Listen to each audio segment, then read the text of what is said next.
Hello guys, good day po sa ating lahat. Short update po sa ating mga fry. Ngayong araw po is 18 days old po sila. So, magche-check po tayo ng temperature ng tubig.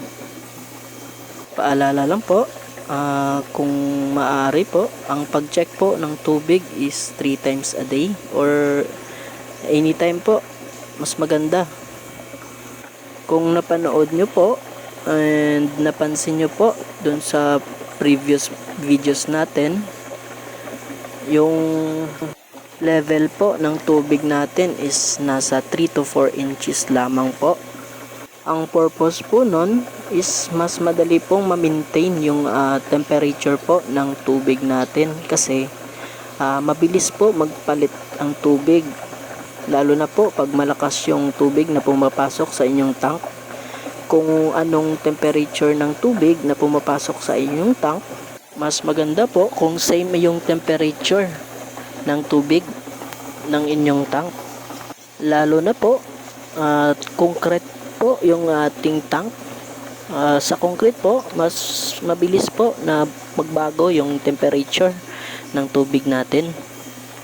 And kung mapapansin nyo, bumababa yung temperature ng tubig natin pag gabi at madaling araw po.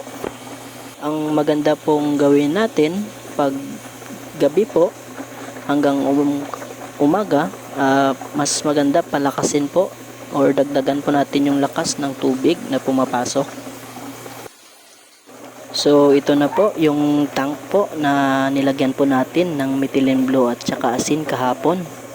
So, everyday po, after po nun, ang ginagawa ko po is sinasaboy ko po or binabasa ko po yung gilid ng ating tank para ma-disinfect din po yung gilid. Every hour po, yun po ang ginagawa ko para to make sure po na ma-disinfect po yung gilid.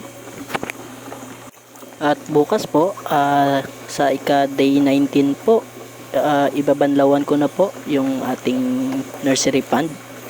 Tapos day 20 maglilipat na po ako nung fry natin. Lilipat ko na po sila dito.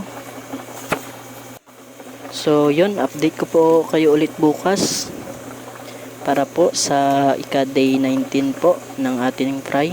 At bukas magbibigay na naman tayo ng mga panibagong ideas at tips po. Kung meron po kayong mga katanungan, pwede nyo pong i-comment dito sa mga videos natin at susubukan ko po na masagot ang inyong mga katanungan. Yun lamang po at maraming salamat.